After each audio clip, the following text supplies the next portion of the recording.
Okay, so here's a thought that should genuinely keep you up at night. You think history is a straight line, right? Cavemen, then farms, then Rome, then knights, then steam engines, then the phone in your hand. Smooth, continuous, always moving up and to the right. Well, you'd call me crazy if I told you that's a fairy tale, wouldn't you? You're not alone. But unfortunately, you are wrong. History isn't a line. It's a flickering light bulb, and more than once, entire advanced civilizations have just switched off inside a single human lifetime and gone completely, totally dark. Cities bigger than London, writing systems we still can't read, whole worlds that vanished so hard that the people living right on top of the ruins didn't even know they were there. If this kind of thing scratches your brain the right way, do yourself a favor and subscribe. We post this stuff every single week. You can even smack that little bell if you're feeling brave. Cool? Cool. Now let's get into it, because the first one is basically the apocalypse the history textbooks kind of mumble past. Picture this. The year is 1200 BCE.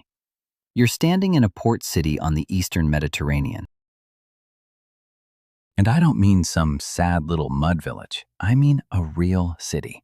There are scribes recording shipments on clay tablets. There are warehouses full of tin and copper and olive oil. There are diplomats writing letters to kings 3 nations over.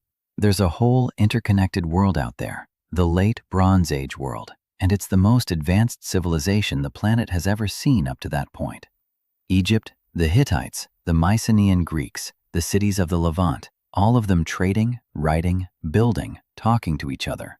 It feels permanent. It feels like it'll last forever. It feels, basically, like the way things just are. And then, in roughly 50 years, all of it falls apart. Let me explain, because the scale here is almost impossible to wrap your head around. Around 1200 BCE, more than 40 cities across the eastern Mediterranean get destroyed, abandoned, or burned to the ground in a span so short that to the people living through it, it must have felt like the literal end of the world. And for them, it kind of was. We call it the Late Bronze Age collapse, and it's one of the most complete civilizational implosions in all of recorded history.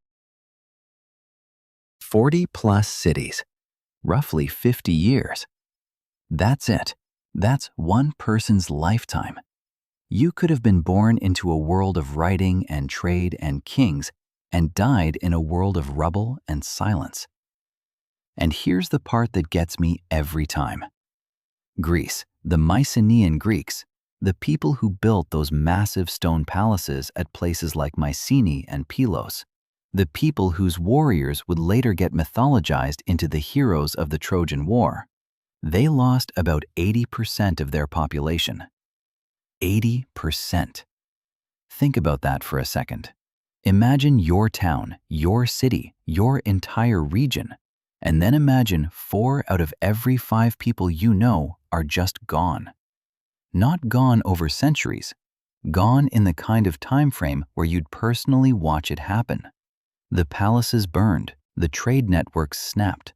The whole top layer of society, the administrators, the scribes, the artists, the elite, just evaporated. And here's the crazy part. They didn't just lose their people, they lost their writing. Yeah, they forgot how to write. The Mycenaeans had a script, we call it Linear B, and it was used to keep track of all the stuff a complex society needs to track. Inventories, rations, livestock, offerings to the gods, who owns what, who owes what. Bureaucracy, basically, the boring paperwork of civilization. And when the civilization collapsed, the writing went with it. There was nobody left who needed to count the king's sheep because there was no king and no palace and no system to feed. So the skill just died. The literal ability to read and write disappeared from Greece. Now here's where it goes from sad to genuinely mind-bending. That writing, Linear B, stayed unreadable for 3,000 years. 3,000.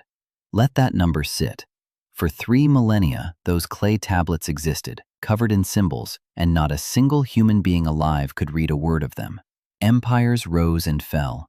Classical Greece happened, Socrates and Plato and all of it, and they couldn't read it. Rome happened. The Middle Ages happened. The Renaissance happened. The Industrial Revolution happened. And the whole time, these tablets are just sitting there, holding messages from a lost world, completely silent. It wasn't until 1952 that somebody finally cracked it. A guy named Michael Ventris, and he wasn't even a professional linguist by training. He was an architect, an amateur obsessed with the puzzle. And he figured out that Linear B wasn't some mysterious unknown language. It was an early form of Greek, the same language family that would go on to produce Homer and the whole classical world. The Greeks had been writing in Greek, forgotten how, and then reinvented writing centuries later using a completely different alphabet borrowed from the Phoenicians. The continuity we imagine, the smooth line, it just isn't there. There's a 3,000-year gap of pure silence sitting right in the middle of Western civilization's origin story. And that's the thing I want you to really feel here. We talk about the late Bronze Age collapse like it's a chapter in a book, but to live through it would have been to watch the entire known world die. The lights going out city by city, the ships stopping coming, the letters going unanswered. There's actually a famous letter, one of the last messages from the city of Ugarit, a wealthy trading hub on the coast of what's now Syria. The king is writing for help, basically saying the enemy's ships are here, our towns are being burned, everything is being destroyed. Where is the army? And that tablet? It was found in a kiln. It was being baked, getting fired so it could be sent out. It never got sent, because the city was destroyed before it could leave. That message has been waiting to be delivered for over 3,000 years, and it never will be, because the person it was meant for is gone, and so is everyone they knew. Now, what actually caused it? And this is where it stops being a comfortable story, because the honest answer is, we still don't fully know. There's no single villain. Historians point to a whole cascade of disasters that all hit around the same time, like the universe just decided to pull every lever at once. There were earthquakes, a whole sequence of them in some regions, the kind that can flatten stone palaces.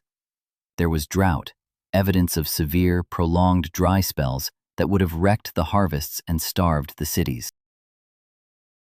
There were the so-called Sea Peoples, this mysterious confederation of raiders that show up in Egyptian records, attacking coastlines, and to this day, we're not even totally sure who they were or where they came from. There were internal revolts, the lower classes possibly rising up against the palace elites who were hoarding everything. And there's the trade network itself, which sounds like a strength but was actually a weakness. Here's why. The Bronze Age ran on bronze, obviously, and bronze is an alloy. You make it by mixing copper and tin. And tin, the crucial ingredient, was rare and only came from a few specific places, sometimes hundreds or thousands of miles away. So this whole advanced civilization depended on long-distance trade routes to get the one metal that made their weapons and their tools and their entire economy function. It was an interconnected system. And interconnected systems are efficient, but they are also fragile. Because the moment one part breaks, the failure cascades. The trade routes get cut, the tin stops flowing, the bronze stops getting made, the army can't be equipped, the city can't defend itself, it gets sacked, which cuts more trade routes, which starves the next city, and so on, until the whole web of civilization unravels in a few decades. And that, right there, is the real lesson hiding inside this catastrophe. Complexity is fragile. The more advanced and interconnected a society gets, the more pieces have to keep working for it to survive, and the more catastrophically it can fall when those pieces stop fitting together. The Bronze Age people weren't stupid. They weren't primitive. In a lot of ways, their world was a marvel. And it died anyway, and it died fast. And it took the very memory of itself down with it for 3,000 years. Which just goes to show, being advanced doesn't make you safe. Sometimes it makes you more exposed. Now, speaking of writing that nobody can read, let me introduce you to a script that makes Linear B look like an easy crossword puzzle. Because at least with Linear B, we eventually cracked it. There's another one out there that has been silent for 4,500 years, and we have made basically zero progress. And at this point, a lot of experts think we might never read it at all. Let me set the scene. The year is, let's say, 2500 BCE. You are standing in one of the greatest cities of the ancient world, and you've probably never heard of the people who built it. This is the Indus Valley Civilization, sometimes called the Harappan Civilization, spread across what's now Pakistan and northwestern India. And these people were doing things that should genuinely blow your mind for the time period. We're talking about cities like Mohenjo-Daro and Harappa, with populations in the tens of thousands. Cities laid out on a grid, like a deliberate, planned grid with streets running at right angles, the kind of urban planning we like to pat ourselves on the back for inventing. And here's the thing that really gets people. They had plumbing. They had sophisticated drainage and sewage systems running through the streets. Individual houses had their own bathrooms and wells. There was a structure we call the Great Bath, a big public water tank built with such precise, watertight brickwork that it could hold water, probably for some kind of ritual purpose. These people standardized their bricks, used the same proportions across a territory bigger than ancient Egypt and Mesopotamia combined. They had weights and measures so consistent across hundreds of miles that it implies an incredibly organized, far-reaching society. This was, by any reasonable definition, an advanced civilization. One of the very first great urban civilizations on Earth, right up there with Egypt and Sumer. And we can't read a single word they wrote. The Indus script. It's been 4,500 years, and after all this time, all our computers, all our linguists, all our code breaking, it remains undeciphered. We have the symbols, we've found them everywhere. They're carved on little stone seals, stamped on pottery, scratched onto tablets. We've cataloged hundreds of distinct signs. We know what they look like. We just have absolutely no idea what they mean. And here's the part that's almost frustrating. The longest known inscription, the single biggest chunk of Indus writing we have ever found, is only 26 symbols long. 26. That's it. That's the magnum opus. Most of the inscriptions are way shorter than that, like 5 symbols, sometimes fewer. Imagine trying to learn an entire unknown language with no translation, no bilingual key, no idea what the underlying spoken language even was, and the longest sample you have to work with is shorter than this sentence I'm saying right now. It's like trying to reconstruct all of English from a handful of fortune cookie slips written in a code you've never seen. Now let me explain why this is such a brutal puzzle, because it's not for lack of trying. With most ancient scripts, the big breakthrough comes from what's called a bilingual. The most famous example is the Rosetta Stone, which had the same text written in Egyptian hieroglyphs and in ancient Greek. And because scholars could read the Greek, they used it as a key to crack the hieroglyphs. That's how you unlock a dead language. You find the same message in a language you already know. With Linear B, Ventris managed to crack it, partly because the underlying language turned out to be Greek, something familiar enough to test guesses against. But the Indus script? There is no Rosetta Stone. There's no bilingual inscription. We don't have a key. And worse, we don't even know for certain what language the Indus people spoke. There are theories. Maybe it was an early Dravidian language, maybe something else entirely, but it's all guesswork. You're trying to unlock a door with no key, and you're not even sure what's behind it. Some scholars have even argued that the Indus script might not be writing at all, in the full sense that it might be a system of symbols, like family crests or religious icons or trade markers, rather than a script that records spoken language. That's a minority view, and it's hotly debated, but the fact that serious people can even argue it tells you how little we actually know. After 4,500 years, we can't even agree on whether it's a language. And here's what makes the whole thing genuinely haunting.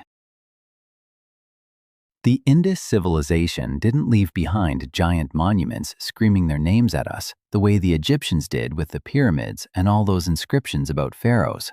We don't know the names of their kings. We're not even sure they had kings in the way we'd recognize. There are no obvious royal palaces, no grand royal tombs stuffed with treasure. We don't know what they called themselves.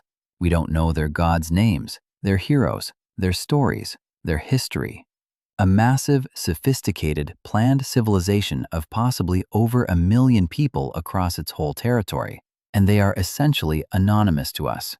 They're a civilization of ghosts. We can walk through their streets, admire their plumbing, hold their seals in our hands, and they cannot tell us a single thing about themselves because the only voice they left us is a code we cannot break. And then, like all the others in this story, they faded. The Indus civilization declined and largely dispersed by around 1900 BCE. The cities were gradually abandoned, and again, there's no single clean answer for why. Climate change is a big suspect. There's evidence that the monsoon patterns shifted, and a major river system, possibly the legendary Sarasvati of later texts, may have dried up or changed course, pulling the rug out from under an agriculture-based society. When the water moves, the people have to move, and a great urban civilization built around rivers and reliable harvests just can't hold together. So they scattered, the cities emptied, and the writing, whatever it said, went silent forever.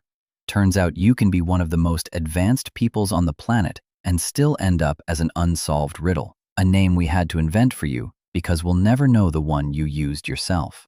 Now here's where I want to mess with your head a little, because so far we've been talking about the ancient old world, the Mediterranean, South Asia, places that feel appropriately far away and long ago. So let me bring it closer. Let me bring it to North America. Because there's this assumption a lot of people carry around, that before Europeans showed up, the Americas were basically empty wilderness, a few scattered villages, nothing you'd call a real city. And here's the thing. You would call me crazy if I told you there was a city in what is now the United States that was bigger than London. You're not alone in doubting it, but unfortunately for that assumption, you are wrong. Let me explain. Picture this. The year is 1050 CE. You are standing in a great plaza in a city just across the river from where St. Louis, Missouri sits today. This place is called Cahokia, and in the year 1050, Cahokia was bigger than London. Yeah, read that again. There was a city in the American Midwest that, at its peak, had a larger population than the city of London had at the same point in time. We're talking tens of thousands of people, by some estimates somewhere between 15 and 20,000 at its height, possibly more in the surrounding area. For comparison, London around that era was a relatively modest town. The greatest city north of Mexico in the entire Americas wasn't in some far-off jungle. It was sitting right there in the Mississippi floodplain. And Cahokia was not just big, it was monumental. This was a planned city with a huge central plaza, neighborhoods, suburbs, and most strikingly, mounds. Earthen mounds, dozens and dozens of them, more than 100 in the area, built by hauling basket after basket of soil by hand. No wheelbarrows, no draft animals to speak of, no metal tools, just human muscle and organization on a staggering scale. And the biggest of these is called Monk's Mound. Now here's the crazy part, and this is the stat that really hits. Monk's Mound holds more earth than the Great Pyramid of Giza. Let that land. We all know the Great Pyramid. It's the poster child for ancient monumental construction, the thing everybody points to and goes, wow, how did they even build that? And here's this mound in Illinois, built by Native Americans, that contains a greater volume of material than the Great Pyramid. It covers an area at its base bigger than the Great Pyramid's footprint. It rises in terraces, and on top of it once stood a massive building, a temple or the residence of the ruler, looking out over the entire city. Standing at the base of Monk's Mound, You would have had to crane your neck to see the structure on top. It was the largest earthen structure in the pre-Columbian Americas, the centerpiece of a civilization most people have literally never heard of. These people, the Mississippian culture, they were sophisticated. They had a complex society with social hierarchy, with a powerful elite. They had long-distance trade networks pulling in copper from the Great Lakes, seashells from the Gulf of Mexico, mica from the Appalachians. They had astronomical knowledge. They built a structure archaeologists nicknamed Woodhenge, a circle of wooden posts that tracked the sun through the seasons, marking the solstices and equinoxes, basically a giant calendar. They were farmers, growing corn on a scale that could feed a city. This was, unmistakably, an advanced and complex civilization, flourishing right in the heart of the continent. And here's the part that fits the pattern of everything we've been talking about.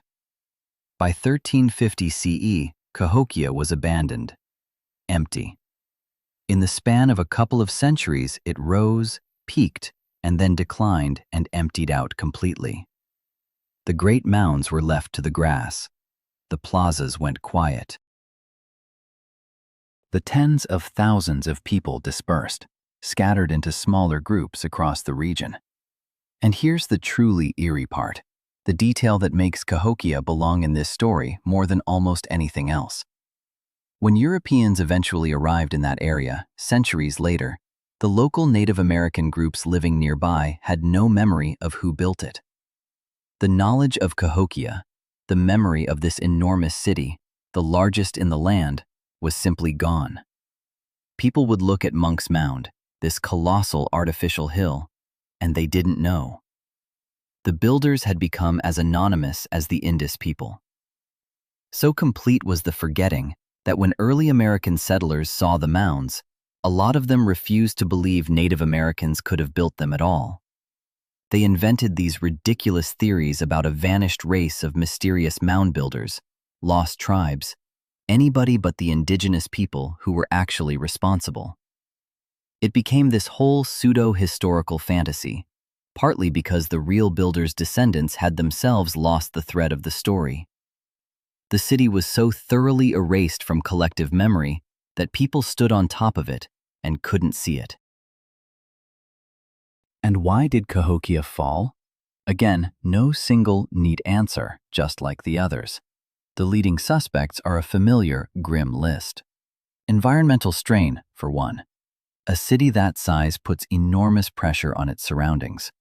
They needed wood, lots of it, for construction and fuel and those big wooden palisades they built. And deforestation around the city may have led to erosion and flooding problems. There's evidence of major flooding of the Mississippi around the right time, which would have been devastating for the farmland the whole city depended on. There's evidence of climate shifts, droughts that would have hammered the corn harvests. There may have been political instability, social unrest, the kind of internal fracturing that happens when a crowded society's systems start to fail and people lose faith in their leaders. They built defensive walls in the later years, which suggests things got tense, maybe violent. And piece by piece, the great city came apart, and the people voted with their feet and left. And over time, even the memory of what had stood there faded into nothing. It's the same lesson again, isn't it? Big, complex, impressive, advanced, and gone.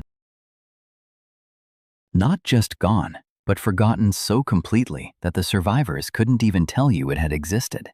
Which just goes to show that the bigger and more impressive you build, the more there is to forget when it all falls down. Now I have to stay in the Americas for the next one because it's connected, and honestly, it might be the most devastating single thing in this entire story. We just talked about how Cahokia's people scattered and were forgotten. But that was a slow fade, a decline over generations. What happened to the Americas as a whole, a few centuries later, was something faster and far more total. And here's the part that almost nobody really grasps about it. You probably have a rough mental picture of European colonization of the Americas, right? Ships arrive, soldiers with guns and steel and horses, conquest, battles, the indigenous populations getting overwhelmed by superior weaponry. And sure, that happened. There was plenty of violence and conquest. But here's the thing that flips the whole story on its head. The single biggest killer wasn't swords. It wasn't guns. It wasn't cannons or cavalry. It was disease. And the scale of it is almost beyond comprehension. Roughly 90% of the population of the Americas died. 90%. Let me say that again so it really sinks in, because this is one of those numbers your brain wants to reject. Around 9 out of every 10 people living in the Western Hemisphere, North and South, died in the decades following European contact. That is not a war. That is not a conquest. That is one of the largest demographic catastrophes in the entire history of the human species. Tens of millions of people gone. Some estimates put the pre-contact population of the Americas at well over 50 million, possibly much higher, and within a couple of generations, the overwhelming majority of them were dead. And here's the crazy part, the detail that genuinely chills me. A huge portion of those deaths happened from disease that spread ahead of the colonists. Often, the disease arrived before the Europeans physically did. Let me explain what that means, because it's wild. You'd have a region, a thriving network of villages and towns, people who had never laid eyes on a single European. And the diseases, smallpox, measles, influenza, things the indigenous peoples had zero immunity to because these illnesses simply did not exist in the Americas before contact. Those diseases would travel along the existing trade and travel routes between communities, person to person, town to town, racing inland far faster than any expedition could march. So by the time European explorers actually pushed into the interior, they would sometimes arrive to find regions already devastated, empty villages, abandoned fields, communities that had been hollowed out by an invisible killer that had passed through before anyone even knew the strangers existed. Think about how horrifying that is from the inside. You're living in your community, and word comes from neighboring villages of a terrible sickness, and then it reaches you, and people start dying in numbers no one has ever seen, and there's no explanation, no warning, and crucially, no one to fight. There's no army at the gates. The enemy is invisible. By some accounts, in the most affected areas, the death toll was so severe and so fast that the social fabric just disintegrated. There weren't enough healthy people left to bury the dead, to harvest the food, to maintain the knowledge and the leadership and the traditions. Entire ways of life were obliterated, not by being conquered, but by being depopulated. And this is the part that connects back to everything else we've been talking about. We think of the Americas that the later European settlers encountered, the seemingly sparse, lightly populated landscapes, the wilderness, and we assume that's how it always was. But it wasn't. In a lot of cases, what they were seeing was a post-apocalyptic landscape, a world that had already collapsed, forests that had grown back over abandoned farmland, quiet places that had once been full of people. The myth of the pristine, empty American wilderness is, in many regions, actually the aftermath of a die-off so massive that nature had reclaimed the spaces where civilizations used to be. The colonists weren't walking into an empty continent. They were walking into a graveyard, one so vast and so recent that the grass had only just grown over it, and it reshaped everything that came after. The collapse of indigenous populations made conquest and colonization dramatically easier because the societies that might have resisted had already been gutted from the inside by something they couldn't see or fight. Powerful, organized civilizations were brought low not in glorious battle, but by microbes, which just goes to show how fragile even a thriving, populous, deeply rooted world can be, when something it has no defense against slips in quietly and spreads faster than anyone can run. The most advanced weapon in the whole conquest of the Americas turned out to be something nobody fired on purpose. Okay, so now I want to take you in the complete opposite direction. We've been talking about civilizations falling, collapsing, getting forgotten. Let's talk about one rising way, way earlier than it has any right to. Because if the rest of this story is about how fragile complexity is at the end, this next one is about how shocking it is at the beginning. And it completely breaks the timeline you think you understand. Here's the standard story you've probably absorbed, the smooth line again. First, humans were hunter-gatherers, wandering around, hunting animals and picking berries. No permanent homes, no big buildings, just survival. Then, the story goes, humans invented agriculture around 10,000 years ago. They settled down, started farming, and only then, because farming created food surpluses and settled life, only then did they have the time and the organization to build monuments, temples, cities, civilization. Farming first, then the big stuff. That's the order. That's what makes sense. That's the line. Well, you would call me crazy if I told you there's a site where they built the monuments first, before farming, before pottery, before the wheel, before basically everything that was supposed to come first. You're not alone in finding that hard to believe. The archaeologists who found it could barely believe it themselves. But unfortunately for the tidy timeline, they are wrong, and the line is broken.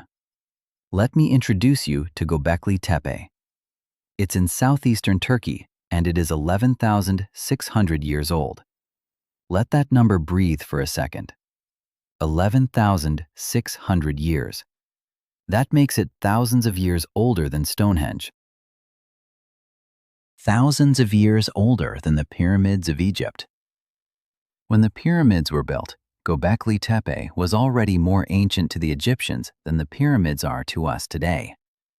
It is genuinely, staggeringly old. It is monumental architecture from a time so deep in the past that it predates almost everything we associate with the dawn of civilization. And here's what's there. Massive stone pillars, T-shaped, some of them standing over 5 meters tall and weighing many tons, arranged in great circles. And these aren't crude, rough-hewn rocks. They're carved, beautifully carved, with detailed reliefs of animals, foxes, boars, snakes, scorpions, vultures, lions, all sorts of creatures rendered with real skill and artistry. Some of the pillars seem to be stylized figures, with arms and hands carved on the sides, like abstract beings standing guard. This was a place of meaning, almost certainly a sacred place, a temple complex, a gathering site for ritual, the oldest known monumental religious architecture on Earth. Someone designed this. Someone organized the labor to quarry these enormous stones, shape them, carve them, transport them, and raise them upright into deliberate circles. That takes planning. That takes cooperation. That takes a lot of people working together toward a shared vision.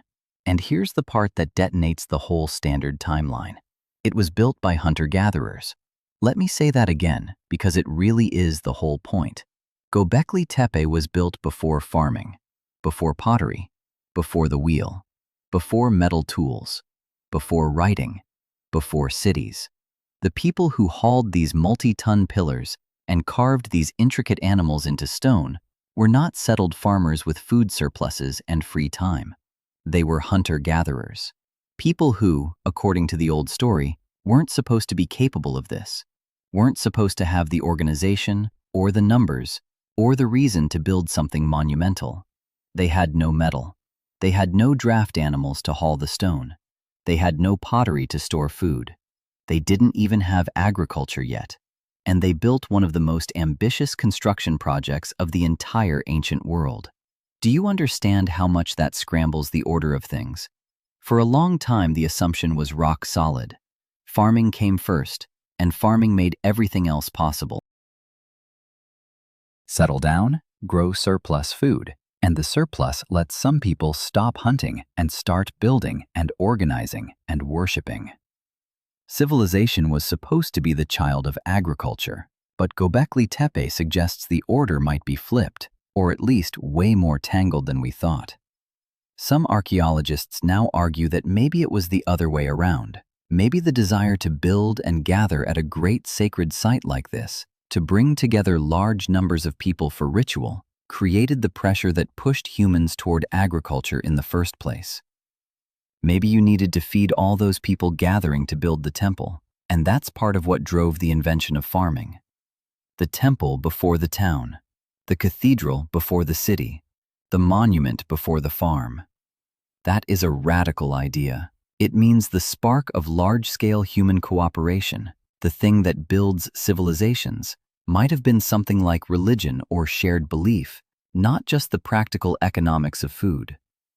People came together for something they believed in, something bigger than survival, and that coming together is what set everything else in motion.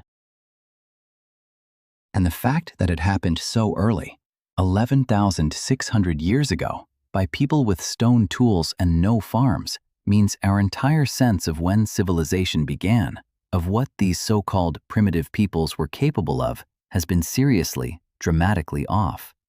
And here's the final twist that fits Göbekli Tepe right into this whole lost epic theme. After all that effort, after generations of building and carving and gathering, the site was deliberately buried. Yeah. At some point, the people, or their descendants, intentionally filled it in, covered the great pillars with earth and rubble, and that's actually a big part of why it survived in such good condition for us to find 11,000 years later. We don't fully know why they buried it. Maybe the beliefs changed. Maybe the site had served its purpose. Maybe it was a ritual act of closing, of putting something to rest. But there's something so poignant about it. They built something extraordinary, something that should have been impossible for their time, and then they covered it up and walked away, and it sat hidden under a hill for over 11 millennia, completely forgotten, until archaeologists started digging in the 1990s and realized they'd found something that rewrites the human story. A monument so old it makes everything we thought we knew about beginnings look like a guess. Which just goes to show the past isn't a slow, steady climb out of the dark. Sometimes the people way back at the start were doing things we still struggle to explain, and then they buried them, and we forgot, and we told ourselves a simpler story instead. Now, speaking of stories we told ourselves that turned out to be wrong, let me leave you with one more for this stretch, and it's about an ocean. The biggest ocean on the planet, actually, and a crossing the textbooks swore up and down never happened. Because here's another one of those things you'd call me crazy for. If I told you that ancient Polynesians and ancient South Americans made contact across thousands of miles of open Pacific centuries before Columbus was even born, you'd raise an eyebrow. The textbooks did more than raise an eyebrow. For the longest time, they flatly said it didn't happen. They said the Pacific was too vast, the two worlds too separate. The whole idea was romantic nonsense. But unfortunately for the textbooks, they were wrong.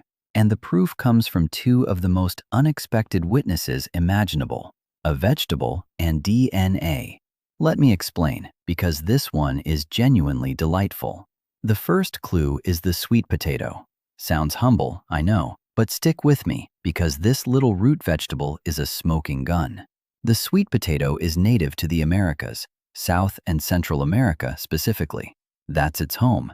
That's where it comes from, no question about it. So here's the puzzle that bugged researchers for a long time.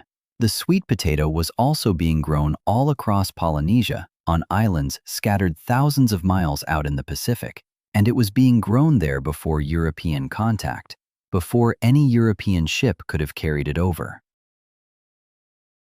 The sweet potato was a staple food across these remote islands long before Columbus, long before Magellan, long before any European set sail into the Pacific. So how on earth did an American plant end up being farmed on islands in the middle of the Pacific Ocean, thousands of miles away, with no European to carry it? The plant didn't swim. It didn't float. Not realistically. Not in a way that lands it as a cultivated crop on island after island. There's really only one good explanation. People carried it. Somebody crossed that ocean and brought it. Either Polynesians sailed all the way to South America, got the sweet potato, and brought it back, or South Americans sailed out into the Pacific, or some combination of contact happened. Either way, the sweet potato is sitting there as physical proof that the two peoples touched. And there's even a tantalizing linguistic clue. The word for sweet potato in some Polynesian languages is strikingly similar to the word for it used by some indigenous peoples of the Andes in South America. The same plant, a similar name, on opposite sides of the world's largest ocean. That's not a coincidence. That's a fingerprint. And then, as if a well-traveled vegetable wasn't enough, we got the DNA. Modern genetic studies have examined the DNA of present-day Polynesian populations and indigenous South American populations, and they found it. Traces of genetic mixing. Evidence in the genes themselves that, at some point in the past, these two distant populations interbred, that their bloodlines crossed. And the studies were able to estimate roughly when this contact happened, around 1200 CE. So, centuries before Columbus stumbled into the Caribbean in 1492, Polynesians and South Americans had already found each other across the open Pacific. The sweet potato told us they met, and the DNA confirmed it and even gave us a date. Now I want you to really sit with how staggering that achievement is. The Pacific Ocean is enormous. It covers roughly a third of the entire surface of the planet. It is the single biggest geographic feature on Earth. And the Polynesians, in their voyaging canoes, navigating by the stars, by the swell of the waves, by the flight patterns of birds, by the subtle signs in the water and the sky, with no compass, no metal, no maps in the way we'd think of them, these people deliberately and repeatedly crossed thousands of miles of open, empty ocean. They settled the most remote islands on the planet, from Hawaii to New Zealand to Easter Island, a triangle of the Pacific so vast it's almost incomprehensible. And it now looks like they pushed all the way to the coast of South America, made contact, exchanged with the people there, and carried a vegetable home as proof. The Polynesians were, quite simply, among the greatest navigators and explorers in human history, full stop. And for a long time, the conventional textbook story massively underrated them, partly out of an old, frankly condescending assumption that such long, deliberate voyages were beyond them, that maybe islands got populated by accident, by canoes blown off course. But the sweet potato and the DNA tell a different story, a story of intentional, skilled, mind-bogglingly ambitious ocean voyaging, of a people who looked at the largest ocean on Earth and decided to cross it on purpose, again and again, and who reached a continent that the history books insisted they never touched. And that's the through line in all of this, isn't it? Over and over, we've assumed the past was simpler, smaller, more limited, more primitive than it actually was. We assumed history was a tidy line. We assumed civilizations rose and stayed risen. We assumed advanced cities couldn't exist where we didn't expect them, that hunter-gatherers couldn't build temples, that ancient sailors couldn't cross oceans, that the world the colonists found was the world that had always been. And in every single case, the real story turned out to be bigger, stranger, more fragile, and more astonishing than the comfortable version. The line is a lie. What's actually back there is a string of lights flickering on and off across thousands of years, civilizations rising in places we forgot, doing things we still can't fully explain, and going dark in ways that should make every one of us, sitting here in our own complex, interconnected, oh-so-permanent feeling world, just a little bit nervous. Now, I want to circle back, because there's something I glossed over with that late Bronze Age collapse, and it's been bugging me, and it deserves its own deep dive. Remember those sea peoples I mentioned? The mysterious raiders that show up attacking coastlines right when the whole world is falling apart? Yeah, let me explain just how weird that situation actually is, because the sea peoples might be the single most frustrating mystery in all of ancient history, and they were there, right in the middle of the collapse, like ghosts at the funeral. Here's the deal. The main reason we even know about them is Egypt. The Egyptians wrote stuff down, carved it into temple walls, and they recorded these waves of attackers coming at them by land and by sea around 1200 BCE, right in that catastrophe window. The pharaoh Ramesses III left this big triumphant account on the walls of his mortuary temple, basically saying, look, all these other nations got wiped out. The Hittites couldn't stand against them. The cities fell. But I, glorious me, fought them off. And he names them, or names groups among them, with these names that scholars still argue about: the Peliset, the Shurdan, the Shekelesh, the Denyen, and a handful of others. And here's the maddening part. We're not totally sure who any of these people actually were, where they came from, or why they were on the move in the first place. Think about that. We have a confederation of peoples that shows up in the historical record, plays a starring role in the collapse of an entire age, terrorizes the most powerful civilizations on the planet, and then basically vanishes, and we can't confidently say where they originated. Some of the names hint at places. Maybe the Peliset are connected to the Philistines, who later settled in the area we still call Palestine after them. Some scholars think the Shurdan might be linked to Sardinia, the Shekelesh maybe to Sicily, the Denyen possibly to the Danans, an old name for some of the Greeks. But it's all guesswork, educated guesswork, stitched together from similar-sounding names and scattered clues. The honest truth is that the Sea Peoples are less a known group and more a question mark wearing armor. And here's the crazy part. The current best thinking among a lot of historians isn't even that the Sea Peoples were some unified invading army that caused the collapse. It's that they might have been a symptom of the collapse as much as a cause. Picture it this way. The drought hits, the harvests fail, the trade networks start breaking down, cities start struggling. And what do desperate people do when their homes can no longer feed them? They move. They pile their families into boats, they pack up what they can carry, and they go looking for somewhere, anywhere, that still has food and stability. So the Sea Peoples might not have been a conquering nation at all. They might have been refugees. Climate refugees, economic refugees, whole populations on the move because their own corner of the Bronze Age world had already collapsed, washing up on the shores of the places that hadn't collapsed yet, and in their desperation, helping push those places over the edge too. Do you see how that just makes the whole thing more chilling? It means the collapse fed on itself. One region failing produced waves of displaced people who then destabilized the next region, which produced more displaced people, and the whole thing rolled across the Eastern Mediterranean like a wave of dominoes made out of human desperation. The Sea Peoples weren't the meteor that killed the dinosaurs. They were more like the panicked stampede after the lights went out. And that, honestly, is scarier, because a single invading army you can at least understand and fight. A self-reinforcing cascade of collapse, where the victims become the next wave of destruction, is a much harder thing to even wrap your head around, let alone stop. And the Egyptians, by the way, technically won. Ramesses III did fight them off, more or less, kept Egypt from being overrun the way the Hittite Empire was. The Hittites, by the way, that's worth pausing on, because the Hittites were no joke.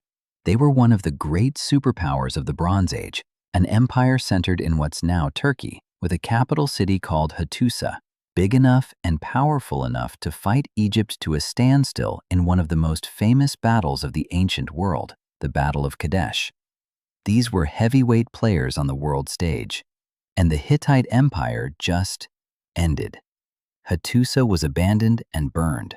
The whole imperial structure dissolved.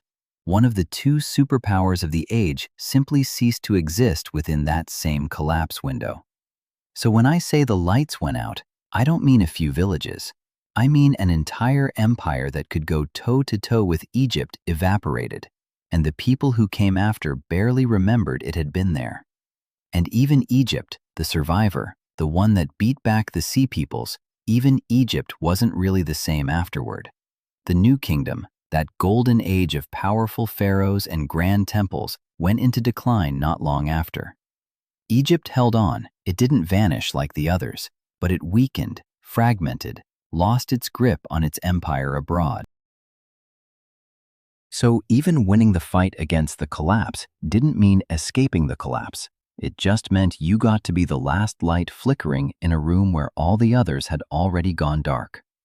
Which just goes to show that in a truly systemic collapse, there are no real winners. There are only the ones who fall first and the ones who fall a little later. Now, here's something I find genuinely haunting about that whole period, and it connects right back to the writing thing. We talked about how the Greeks forgot how to write for 3,000 years. But the loss of writing in the Bronze Age collapse wasn't just a Greek thing.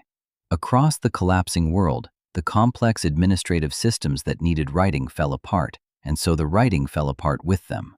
And what that means is, for a stretch of time after the collapse, history goes almost completely dark. We call these periods dark ages, not because the people were necessarily living in misery the entire time, though many were, but because they went silent. They stopped leaving us records. The lights of written history switch off, and for a couple of centuries, we're left squinting at archaeology, at burned layers in the dirt, at the absence of things, trying to piece together what happened in a world that could no longer write its own story down. And that's such an important idea to sit with, because it tells you something profound about how knowledge survives, or doesn't. We tend to assume that once something is known, once a skill is learned or a fact is recorded, it stays known. It gets passed down. It accumulates. But that's just not how it works. Knowledge is not a thing you bank once and keep forever. It's a flame that has to be actively kept alive, taught to each new generation, used and maintained. The moment the chain breaks, the moment there's nobody left who needs the skill or remembers the technique, it can vanish in a single generation. The Greeks didn't slowly forget how to write over centuries. The system that required writing collapsed. The scribes died or scattered or had nothing left to record. Nobody trained the next generation, and within a lifetime or two, the knowledge was simply gone. A skill that had taken centuries to develop disappeared faster than it had ever taken to spread. And here's the part that should give you a little chill, sitting where you're sitting right now. We like to think we're immune to that. We've got the internet, we've got libraries, we've got everything written down and backed up and copied a million times. But every civilization that ever collapsed thought its knowledge was permanent too. The Bronze Age people couldn't have imagined that their interconnected, literate, sophisticated world could just stop. Complexity always feels permanent from the inside. It always feels like the natural state of things, like it could never be any other way. Right up until the moment it isn't.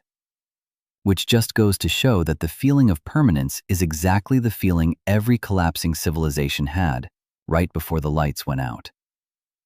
Okay, let me pull us back across the ocean again, because I want to return to Cahokia and the wider world it belonged to, because there's so much more to that story than just one big mound and one big city. Remember, I told you Cahokia was bigger than London around the year 1050, and that its Great Mound holds more earth than the Great Pyramid. But Cahokia wasn't some lonely freak occurrence, a single city standing alone in an empty continent. It was the largest center of a whole sprawling cultural world, the Mississippian world, that stretched across an enormous chunk of what's now the central and southeastern United States. We're talking about a network of mound-building societies that covered a huge geographic area, connected by rivers, by trade, by shared religious ideas and artistic styles. And here's something that really brings it to life. These weren't just random piles of dirt, these mounds.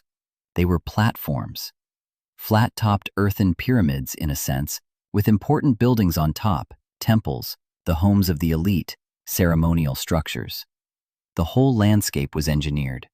At Cahokia, the central area was organized around that enormous plaza, a deliberately flattened public space the size of many football fields, where the whole community could gather for ceremonies, for games, for markets, for whatever bound them together. They played a game called Chunky. Archaeologists are pretty confident about this. where a player would roll a special stone disc across the ground and competitors would hurl spears, trying to land them where the stone would stop. It was hugely popular, almost certainly tied up with gambling and social status and ritual. Picture thousands of people gathered in that plaza, the stone rolling, the spears flying, the crowd roaring. That's not a primitive backwater. That's a vibrant, crowded, sophisticated urban culture, alive and buzzing in the American heartland 1,000 years ago. And here's a detail about Cahokia that genuinely unsettles me, in the best way. I mentioned Woodhenge, the circle of wooden posts they used to track the sun and mark the seasons. Think about what that represents. These were people watching the sky carefully enough, consistently enough, over enough years, to build a precision instrument out of timber that could pin down the exact days of the solstices and equinoxes. That requires accumulated astronomical knowledge, record-keeping of a kind, and the social organization to build and maintain it. They aligned parts of their city and their monuments with the movements of the sun. This was a people deeply concerned with cosmic order, with their place in the turning of the heavens, encoding their understanding of the universe into the very layout of their city. And here's the crazy part. They did all of this, the city, the mounds, the astronomy, the trade, without a writing system that we've ever found. No script, no alphabet. Everything, all that knowledge and organization, was held in memory, in oral tradition, in trained specialists, passed down person to person. And maybe, now, you can start to see why the forgetting was so total. When a society holds its knowledge in living memory, rather than in writing, the knowledge is only ever 1 or 2 broken generations away from oblivion. If the city collapses, if the people scatter, if the specialists who held the astronomical knowledge and the histories and the rituals die before they can fully pass it on, then it's just gone. There's no archive to dig up later. There's no book on a shelf waiting to be reread. The library was inside people's heads, and when the people dispersed and the social fabric tore apart, the library went with them. That's part of why, centuries later, the descendants and neighbors couldn't tell anyone who built Cahokia. The memory had no backup. It lived in a society, and when the society ended, so did the memory. And let me hammer on this contact and disease connection one more time, because Cahokia actually fell before major European contact. It declined and emptied out by around 1350, which is well over a century before Columbus. So Cahokia's collapse wasn't caused by disease from Europeans. It was caused by those other pressures we talked about: the environmental strain, the flooding, the possible climate shifts, the social instability. But here's the eerie continuity. Cahokia falls and is forgotten in the 1300s, and then, in the following centuries, the wave of disease and disruption from European contact sweeps across the continent, hammering whatever Mississippian successor societies remained, scattering and devastating them further. So, by the time European explorers and settlers were really pushing into the interior of the continent and seeing the mounds, they were looking at the ruins of a world that had collapsed not once, but in waves. First, the great centers like Cahokia fading on their own. Then, the catastrophe of disease finishing off and fragmenting what remained, layer upon layer of loss, until the survivors genuinely could not connect the giant earthworks to any living memory. There were actually still mound-building societies functioning when the first Europeans arrived in the southeast. The expedition of the Spanish conquistador Hernando de Soto, marching through the southeast in the early 1500s, encountered chiefdoms with mounds and palisaded towns, and powerful leaders carried on litters, the tail end of that Mississippian world still operating. And then, in the decades after De Soto blundered through, the diseases his expedition and others helped introduce tore through those societies. So when later French and English explorers came through the same regions, often a century or more later, they found a drastically emptier, more fragmented landscape. The chiefdoms De Soto had seen were largely gone, collapsed, The survivors reorganized into different, smaller groups. The continuity had been shattered so thoroughly, so recently, that the deep history, who built the great mounds, what the old cities were called, faded out of reach. It's the same lesson as the Bronze Age, just on a different continent. Knowledge held in living societies is only as durable as the societies themselves, and societies, it turns out, are far more fragile than they ever feel from the inside. Now, let me take you somewhere else entirely, because I keep coming back to this idea of writing we can't read, and the Indus script isn't the only one, not by a long shot. The world is actually littered with undeciphered scripts, lost languages, messages from the past that are sitting right in front of us, perfectly visible and completely silent. And each one is its own little tragedy, its own door we can't open. Think about what an undeciphered script actually is for a second. It's not like a lost artifact that crumbled to dust, or a building that burned down, where the information is physically destroyed. No. With an undeciphered script, the information is right there, preserved, intact, carved in stone or pressed into clay or painted on a wall. The people who made it were literally trying to communicate, trying to record something, trying to reach across time and tell us, or tell their own descendants, something they thought was worth writing down. And we can hold it in our hands, run our fingers over the marks, see exactly what they wrote, and we have no idea what it says. The message survived, the meaning is lost. It's like getting a letter from someone long dead, in handwriting you can see perfectly clearly, written in a language that no longer exists in any living mouth. The intent to communicate made it across thousands of years. The communication itself didn't. And here's why decipherment is so brutally hard, why some of these scripts have resisted for centuries despite everything we throw at them. To crack a lost script, you generally need a few things to break your way. Ideally, you want a bilingual text, that Rosetta Stone situation, the same message in a known language right next to the unknown one.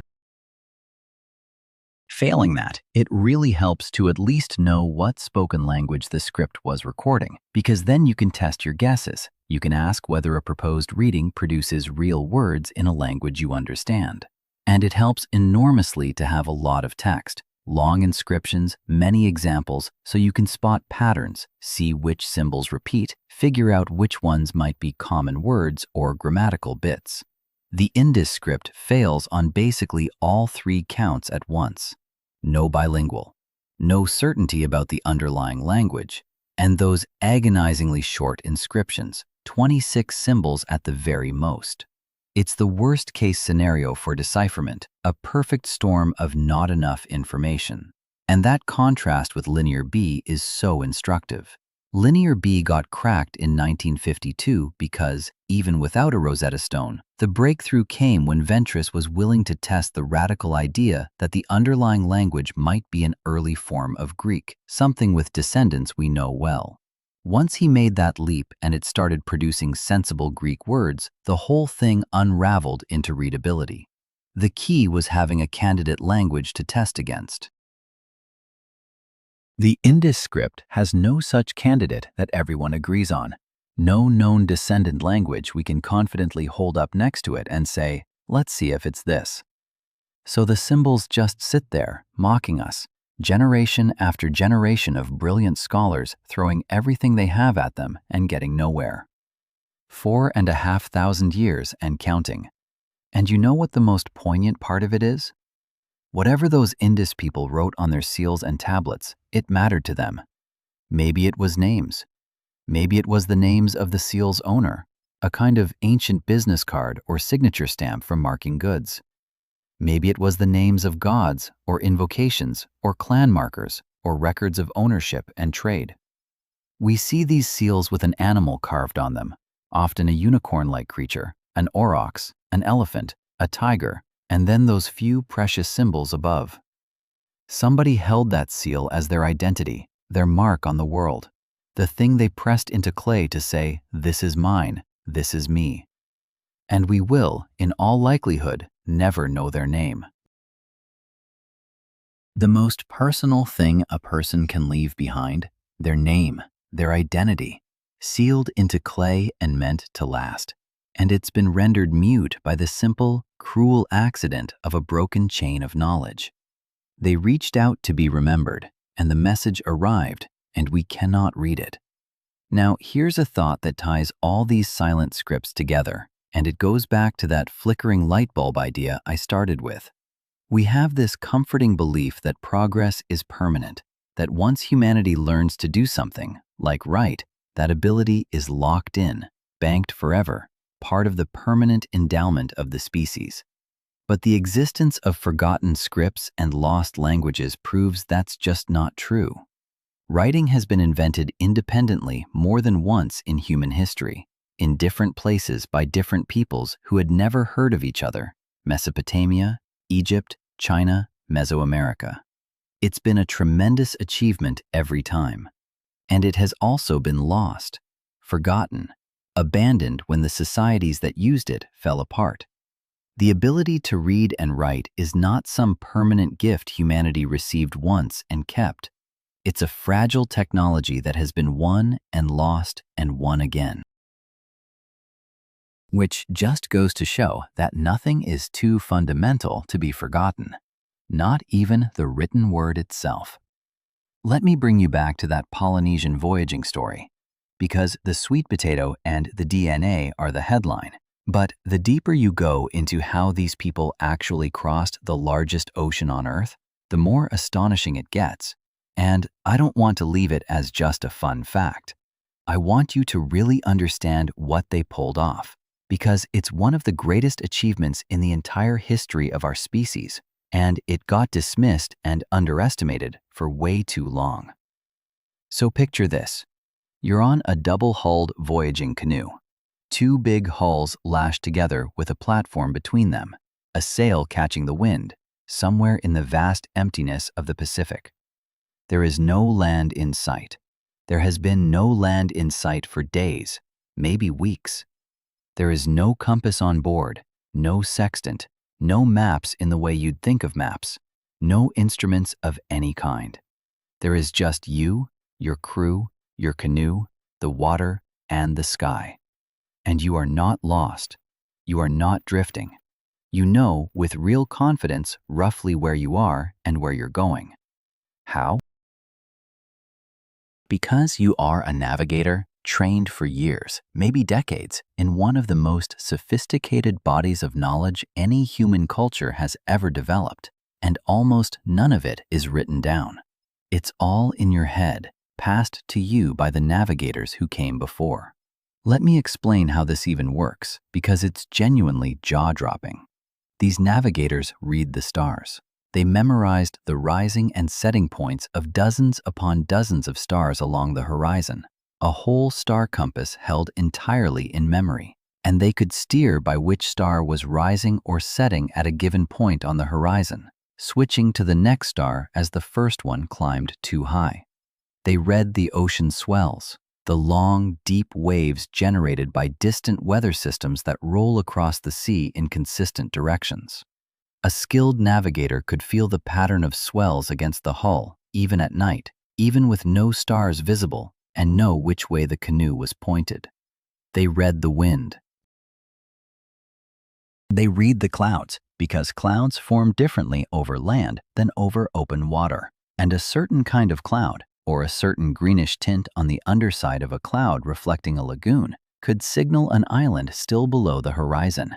They read the birds, because certain seabirds fly out from land to fish in the morning and return at dusk. So if you spot one of those birds in the evening and watch where it heads, you know land lies that way. They even, in some traditions, read the way ocean swells bend and bounce around islands, detecting the presence of land they couldn't yet see by the subtle interference patterns in the water itself.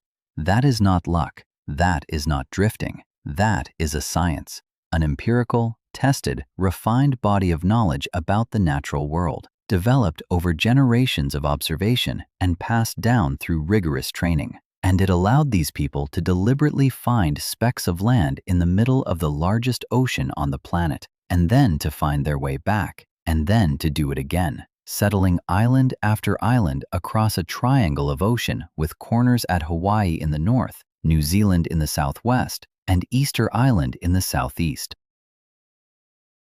The Polynesian Triangle.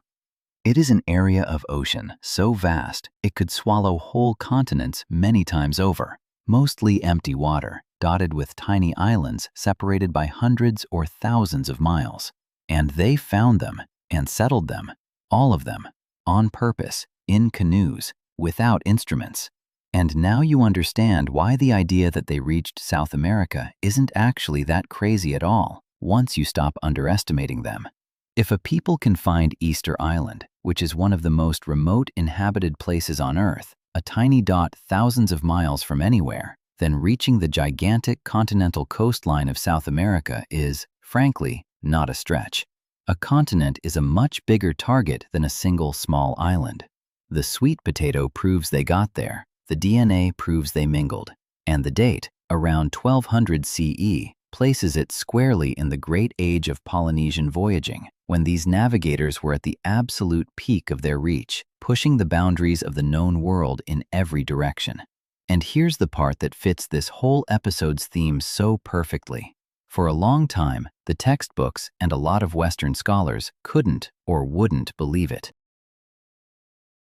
There was this deeply condescending strain of thinking that held these voyages couldn't have been deliberate, that the islands of the Pacific must have been settled by accident, by fishermen blown off course by storms, drifting helplessly until they happened to wash up somewhere. The idea that Stone Age, non-literate islanders could be master navigators conducting intentional, planned, long-distance exploration, that was a bridge too far for a lot of people to accept. There was even a famous theory pushed by the explorer Thor Heyerdahl, who sailed a raft called the Kon-Tiki across the Pacific in 1947, trying to prove that Polynesia was settled from South America by South Americans drifting westward, rather than by Polynesians voyaging eastward. He got the direction of the main migration wrong. The evidence overwhelmingly shows Polynesia was settled by people moving out of Asia and into the Pacific, voyaging generally eastward. But, in a funny twist, Heyerdahl was sort of half right about something, in that there really was trans-Pacific contact between the two worlds, just not the way he imagined it. So, the truth turned out to be more impressive than any of the condescending theories. The Polynesians weren't passive accidents of the wind. They were among the most accomplished open ocean explorers humanity has ever produced, and they reached a continent the textbooks swore was beyond them. Which just goes to show that when the experts tell you ancient people couldn't possibly have done something, it's worth asking whether the limit is really in the ancient people or in the imagination of the experts. Turns out, again and again in this story, we were the ones thinking too small. And let me linger on Easter Island for a moment, because it's its own perfect, tragic little fable that ties right back into our central theme of fragile civilizations going dark. Easter Island, called Rapa Nui by its people, is the place with those famous giant stone heads, the moai, those enormous, solemn, carved figures standing in rows, staring inland. There are nearly 1,000 of them on the island. Some of them are massive, the largest ones that were actually erected, standing around 10 meters tall and weighing many, many tons. And one unfinished one, still lying in the quarry, if it had been completed and raised, would have been something like 20 meters tall and weighed close to 200 tons. These were carved out of volcanic rock with stone tools, transported across the island, and stood upright by a society on one of the most isolated scraps of land on the entire planet. And here's the haunting part, the part that made Easter Island a kind of parable. When Europeans first arrived, in the 1700s, they found these incredible statues, hundreds of them, monumental, clearly the product of a sophisticated and organized society. And they found a population that was relatively small and struggling, living on an island that was largely deforested, stripped of the big trees that the construction and transport of the statues had likely consumed. The grand statue-building era was over. The society that had produced those marvels had clearly passed its peak and declined. And for a long time, the story got told as a tidy, cautionary tale. The Rapa Nui supposedly chopped down all their trees to move their statues, wrecked their own environment, and collapsed. A self-inflicted ecological suicide. A warning for the modern world about what happens when you consume your resources past the breaking point. Now, in fairness, modern researchers have complicated that simple story a lot. The reality was probably messier and more multi-causal than just they cut down all the trees and doomed themselves. Introduced rats that ate the seeds of the palm trees likely played a big role in the deforestation. And the truly devastating population collapse came later, with European contact, through disease, and through the horror of slave raids in the 1800s that carried off and killed a huge portion of the population. So Rapa Nui is less a clean story of dumb people destroying themselves, and more another example of a remarkable, ingenious society, capable of extraordinary feats of engineering and art on a tiny remote island, that came under enormous pressure from a tangle of forces, environmental and external, and saw its golden age end. But the core image still stands, and it still haunts. A small, isolated society reached up and built something monumental and astonishing. And then the world that built it faded, and the great stone faces were left standing in the grass, staring out. The makers gone, witnesses to a peak that had passed. The same flickering light bulb on its own tiny island in the middle of the world's biggest ocean. Now I want to bring us back to Göbekli Tepe and the whole question of beginnings, because there's even more there that scrambles the timeline, and it connects to a bigger, almost philosophical point about how we tell the story of ourselves. We established that hunter-gatherers built monumental architecture before farming, before pottery, before the wheel, 11,600 years ago. That alone is enough to rewrite the textbooks. But here's a layer on top of that, which is, Göbekli Tepe is not alone either. As archaeologists have kept digging in that region of southeastern Turkey, in the broad area sometimes called the cradle of civilization, the Fertile Crescent and its edges, they've started finding other sites of a similar, incredible age, other examples of monumental stone construction from this deep pre-agricultural past. So Göbekli Tepe is increasingly looking less like a one-off freak and more like the most famous example of a whole forgotten chapter, a whole lost epic of human achievement that we simply had no idea existed until very recently. Think about what that implies. For thousands of years, that knowledge, the very fact that hunter-gatherers had built these things, was completely lost. It was buried, literally, under the earth, and figuratively, under our assumptions about what early humans were capable of. Generations of scholars built up an entire model of how civilization began, the farming comes first model, and they built it without knowing that the physical evidence to overturn it was sitting in the ground in Turkey, waiting. And it only really came to light because of excavations that picked up seriously in the 1990s, under an archaeologist named Klaus Schmidt, who recognized that what looked like just a hill, a tepe, was actually a buried complex of monumental significance. Before that, the site had even been noticed by earlier surveys, but it was dismissed, the carved stones mistaken for nothing special, a medieval cemetery, or just rocks. The single most important clue to the origins of monumental civilization was hiding in plain sight, written off, until someone looked again with fresh eyes. And that, right there, is a pattern you should burn into your brain, because it runs through this entire story like a thread. Over and over, the most important truths about the past were hidden in plain sight, dismissed, or simply not believed, because they didn't fit the story people had already decided was true. The mounds of Cahokia were attributed to a mythical lost race because settlers refused to believe Native Americans built them. The Polynesians' deliberate voyages were dismissed as lucky accidents because people refused to credit non-literate islanders with master navigation.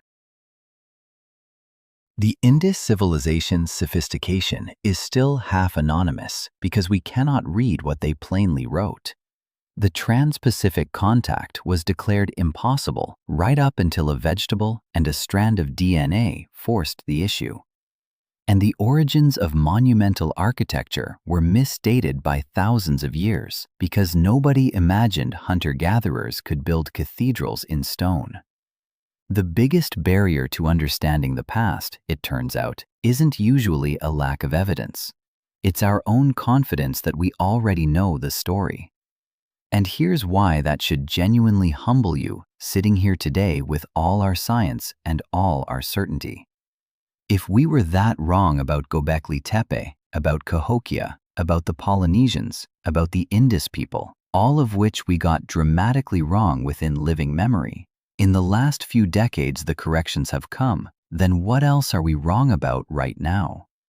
What buried hill, what unread script, what dismissed legend, what impossible crossing is sitting out there right now, waiting for someone to look again with fresh eyes and discover that the real story of our past is bigger and stranger and older than we ever let ourselves believe?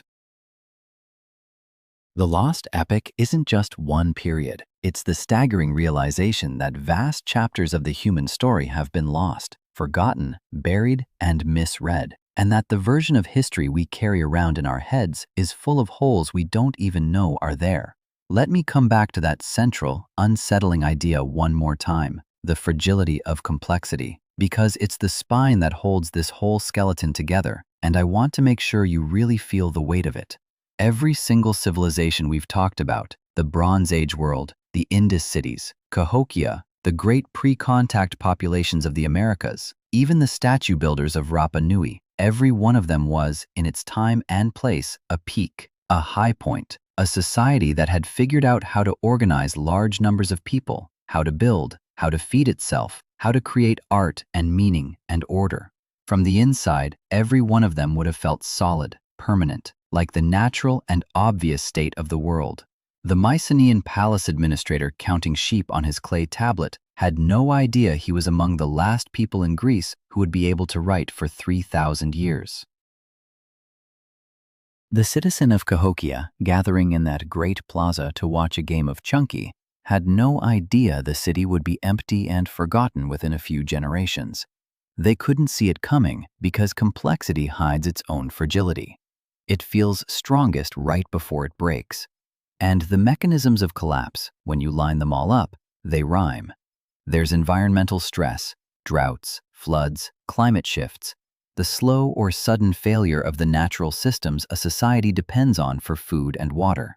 There's the strain of interconnection and complexity itself, where systems become so intricate and interdependent that the failure of one part cascades through all the others. There's the arrival of something a society has no defense against, whether that's the swords of an enemy, the boats of desperate refugees, or, most devastatingly, an invisible disease that races ahead of any visible threat. And there's the loss of knowledge, the breaking of the chain of memory, that finishes the job by ensuring that what fell can't easily be rebuilt, and in time can't even be remembered. Pull on any one of those threads hard enough, and the whole tapestry can unravel, and the others tend to come along for the ride, each one weakening the society's ability to withstand the next. So when I told you at the start that history isn't a line, that it's a flickering light bulb, this is what I meant. The light has gone out, fully out, more than once. Whole advanced worlds have switched off inside a single generation and left the people who came after standing in the dark, unable even to read the messages the dead left behind, unable to remember the cities their ancestors built, unable to imagine that the empty wilderness around them was once full of voices. That's not ancient, irrelevant trivia. That's the actual texture of the human story. Rise, peak, collapse, forget. Over and over and over, across every continent, in every age, in worlds we're only now, with great difficulty, beginning to rediscover. Which just goes to show that the most dangerous illusion any civilization can have is the belief that it's the exception, that it's the one that won't go dark. Because every single one of them believed that too. Now, I want to do something a little different for a stretch, because we've been zooming around the globe, and I want to plant you firmly inside one of these collapses and just let you live there for a minute. So let me put you back in the Bronze Age, but not as a king, not as a hero, as a regular person.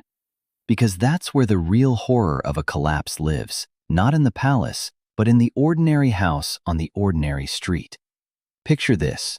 The year is 1200 BCE, give or take. You're a potter, let's say, in a coastal town somewhere in the eastern Mediterranean. Your father was a potter, his father was a potter. You make storage jars, the big ones, the ones the merchants fill with oil and wine and grain to ship across the sea. Business is good, because business has always been good. Ships come into the harbor every season. The palace up on the hill takes its cut, keeps the order, settles disputes, stockpiles grain against a bad year. Scribes wander around recording who delivered what. It's a whole system, and you've never known it to be any other way. And frankly, you never think about it, the same way you don't think about the ground staying solid under your feet. It just is. And then, one season, fewer ships come. Then fewer still. The price of tin goes up, then the tin just isn't available at all. And the bronzesmith down the lane can't make new tools, can't repair the old ones. There's talk from travelers of trouble in other cities, of towns burned, of people on the move. The harvest is thin because the rains didn't come the way they should have, and the year after that is thinner. The palace starts hoarding what grain it has, and people start getting angry because the whole point of the palace was supposed to be that it fed you in the lean years, and now it's keeping the granary doors shut. And then one day there are ships on the horizon, but they're not merchant ships, and they're not stopping to trade. That, right there, is what the collapse felt like from the inside. Not a single dramatic event, not a meteor, not one bad afternoon. It was the slow, grinding failure of every system you depended on, one after another, until the day it all came apart at once. And here's the thing that gets me. The potter never knew he was living at the end of an age. To him, it was just a run of bad years, bad luck, trouble that surely would pass, the way trouble always had. There was no announcement. No historian standing on the dock saying, "Attention everyone, you are now entering a dark age that will last centuries and erase your civilization from memory." There was just life, getting harder, and then unsurvivable, and then over. And the kids born in the rubble afterward grew up never knowing there had been ships, and scribes, and a palace that worked, and writing. To them, the world of broken stones and small struggling villages was just the world. The way it had always been, as far as anyone could remember. And anyone who could remember otherwise was gone. And this is why those burned layers in the archaeology are so chilling when you actually understand what you're looking at. When archaeologists dig down through a site from this period, they often hit what's called a destruction layer, a band of ash and charcoal and collapsed, fire-reddened mud brick, the physical signature of a city that burned. And in that layer, sometimes, they find the everyday stuff of interrupted life. A meal left unfinished. Tools dropped where someone was working. Bodies, occasionally, of people who didn't get out. These aren't abstractions. Each destruction layer is a day, a single, terrible day, frozen in the dirt, when an ordinary place full of ordinary people doing ordinary things became a tomb. And there are dozens of these layers across dozens of sites, all clustered in that same narrow window of decades. 40-plus cities, roughly 50 years. When you say it as a statistic, it's just a number. When you understand that each one was a day like the potter's last day, multiplied across an entire civilized world, it becomes something else entirely. It becomes one of the worst things that ever happened to our species, and almost nobody knows its name. Now, here's a question that should be nagging at you by this point, and I want to address it head on, because it's the obvious one. If these collapses were so total, if writing was lost and cities were forgotten and whole populations vanished, how do we know any of this happened at all? How can we possibly reconstruct a dark age, a period defined by silence and the absence of records? And the answer is genuinely one of the coolest things about how we recover the lost past. So let me explain. We do it by reading the things that don't lie and don't get forgotten, the physical world itself. Take the climate evidence, the droughts I keep mentioning. How do we know there were severe droughts around 1200 BCE? We don't have to take some ancient chronicler's word for it, because we have records the earth kept on its own. We have pollen preserved in the mud at the bottoms of lakes and lagoons, laid down layer by layer, year after year. And the type of pollen tells us what plants were growing, and the plants tell us whether the climate was wet or dry. We have isotopes locked in cave formations, in stalagmites which grow ring by ring with the dripping water, and the chemistry of each ring records how much rain was falling when it formed. We have ancient shorelines, sediment cores from the sea floor, even the rings of long dead trees where they survive. Stack all that together and you can reconstruct the climate of 3,000 years ago in real detail. And what it shows, around the time of the Bronze Age collapse, is a serious, prolonged dry spell across the eastern Mediterranean, exactly when the cities were failing. The Earth wrote down what happened in a language that doesn't get forgotten, and we've learned how to read it. And that's a kind of writing too, isn't it? A record that survives precisely because no human society has to maintain it. The mud at the bottom of a lake doesn't need a scribe. The stalagmite doesn't care if the palace burns. They just keep accumulating, keep recording, indifferent and faithful, and they wait. So even when every human record is lost, even when the writing dies and the memory scatters, the physical world remembers. It's almost comforting, in a strange way, that the truth leaves fingerprints we can't erase, even when we erase ourselves. Which just goes to show that the past is never as completely gone as it seems. You just have to know where to look. And sometimes where to look is the bottom of a lake or the inside of a cave. We do the same trick with the disease catastrophe in the Americas, by the way, the 90% die-off. How do we estimate something that happened largely before anyone was writing it down? Often before colonists even arrived to count. Partly through archaeology, the abandoned village sites, the sudden disappearance of settlements.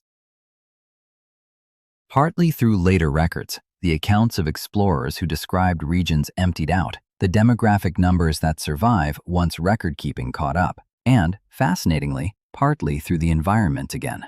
There's actually a scientific argument that the death of so many tens of millions of people in the Americas had a measurable effect on the global climate, because all that farmland those people had been tending, all those fields and managed landscapes, were abandoned as the populations crashed and forests grew back over them.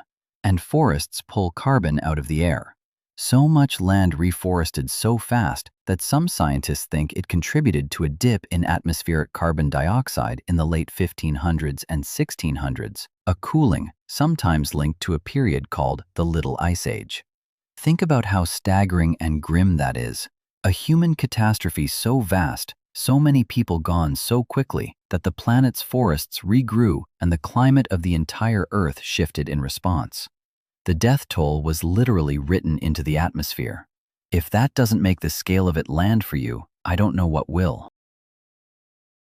Now, let me return to the Indus civilization one more time, because I gave you the script mystery, the plumbing, the planned cities, but I didn't fully tell you about how it ended. And the ending is its own kind of fascinating, and it ties into everything else. Remember, the Indus, or Harappan, civilization flourished and then declined and largely dispersed by around 1900 BCE. And the leading explanation, again, comes back to climate and water, because that's the thing that breaks even the most sophisticated societies. Here's the picture. The Indus civilization was built on rivers. Of course it was. All the early great civilizations were, because rivers mean reliable water for crops, and crops mean food, and food means cities. The Indus River system and other rivers in that region were the lifeblood of the whole thing, and there's strong evidence that the climate of the region shifted over time, that the monsoon, the great seasonal rains that the agriculture depended on,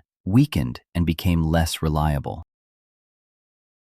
And some researchers think a major river system that watered part of the Harappan world, sometimes identified with a now largely vanished river, remembered in much later texts as the Sarasvati, dried up or shifted its course dramatically.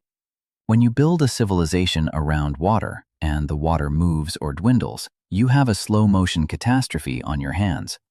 The cities that depended on those rivers and those rains couldn't sustain their populations anymore. People didn't necessarily all die in some dramatic apocalypse the way they did in a burned Bronze Age city. Instead, they did what people do. They left. They dispersed, migrated, broke up into smaller communities, moved toward places where the water was more reliable, especially toward the east. The great planned cities, with their grids and their drains and their great bath, gradually emptied. The standardized bricks stopped being made. The seals stopped being carved. The script, whatever it said, fell out of use, and with it went any chance we ever had of reading it. And here's the thing I find so poignant about the Indus collapse specifically, compared to the violent drama of the Bronze Age. It wasn't, as far as we can tell, a story of war and fire and conquest, not primarily. There was an old theory, long since largely abandoned, that invaders swept in and destroyed the Indus cities. But the evidence for some grand, violent invasion just isn't really there. Instead, it looks like a quieter ending, a fading rather than a burning. A civilization slowly losing the environmental foundation it was built on and gently coming apart. Its people walking away in search of water and rain, generation by generation, until the cities were silent. And in some ways, that's even sadder than a dramatic destruction. There's no enemy to blame, no heroic last stand, no single terrible day. Just a great, sophisticated, peaceful, literate world quietly running out of the thing it needed most, and dissolving into the landscape, leaving behind perfect streets and unreadable signatures, and the ghost of a name we had to invent for them. Turns out you don't always need a catastrophe to end a civilization. Sometimes the rain just stops coming, and that's enough. And notice the pattern that keeps surfacing because it's important. Water, climate. The natural foundation underneath the human achievement. The Bronze Age collapse, drought was a major player. The Indus decline, weakening monsoons and shifting rivers. Cahokia, evidence of flooding and possible climate shifts hammering the corn harvests. Over and over, these advanced societies, for all their cities and their art and their writing and their engineering, were ultimately sitting on top of an environmental foundation they did not control and could not replace. And when that foundation moved, all the sophistication in the world couldn't save them. The plumbing of Mohenjo-Daro couldn't make it rain. The mounds of Cahokia couldn't hold back the floods. The bronze of the Mediterranean couldn't be eaten when the harvests failed. Which just goes to show that no matter how advanced you get, you never actually transcend nature. You just build a more elaborate house on top of it, and the ground can still shift. Now, let me take you somewhere we haven't been yet. Because I keep circling the same continents and there's a whole pattern I want to widen out. I want to talk for a bit about the broader phenomenon, the thing all these stories are examples of, the deep, recurring rhythm of human history that we politely ignore because it's uncomfortable. Civilizations are born, they grow complex, they reach a peak, and then a startling number of them don't just gently decline, they collapse. Sometimes catastrophically, and sometimes within a shockingly short span of time. And once you start seeing it, you see it everywhere, across every part of the world that ever developed complex societies. Think about how counterintuitive that is to the way we usually frame history. The standard narrative, the one you absorb in school, tends to be a story of accumulation and progress. This civilization invented this, then that one built on it, and knowledge and capability piled up steadily until here we are, the triumphant present, standing on the shoulders of everyone who came before. And there's truth in that, sure. Some things really do accumulate. But it papers over how lumpy and broken and reversible the actual record is. Because for every line of glorious continuity you can draw, there's a Bronze Age collapse sitting in the middle of it, a 3,000-year silence, a forgotten city, an unread script, a population that crashed by 90%, a chapter that got buried under a hill in Turkey and lost for 11,000 years. The story isn't a staircase climbing smoothly upward. It's more like a mountain range, peaks and valleys, summits reached and then lost, sometimes whole ranges that rose and fell entirely before the next one even began. And here's a concept that I think captures it beautifully: the idea that complexity itself has a cost, and that cost grows over time. Think about it this way. When a society is simple, it's also resilient. A small band of hunter-gatherers, if their environment changes, they move, they adapt, they shrink, they spread out. There's not much to break, so not much can break catastrophically. But as a society grows complex, it takes on more and more interlocking parts. Specialists who don't grow their own food and depend on others who do. Trade networks reaching across vast distances for essential materials. Administrative systems, like those Bronze Age scribes, to keep it all coordinated. Cities packed with people who all need to be fed by surrounding farmland and distant suppliers. Each layer of complexity solves a problem and delivers benefits, but each layer also adds a new way for things to go wrong, a new dependency, a new fragility. And crucially, maintaining all that complexity costs energy, costs effort, costs resources, every single day. The bigger and more intricate the machine, the more it costs just to keep it running. And here's the trap. For a long time, adding complexity pays off. The benefits outweigh the costs. The society gets richer and more capable. But there can come a point where the returns start to diminish, where each new layer of complexity delivers less benefit for more cost, where the society is spending enormous effort just to maintain the intricate machine it has built. And then, when a shock comes, a drought, a disease, a disruption of trade, a series of bad years, the society may simply lack the surplus, the slack, the spare capacity to absorb it. And rather than slowly simplifying in an orderly way, it can collapse, rapidly shedding complexity. Because complexity, it turns out, is much easier to lose than to maintain. The scribes scatter, the trade routes break, the cities empty.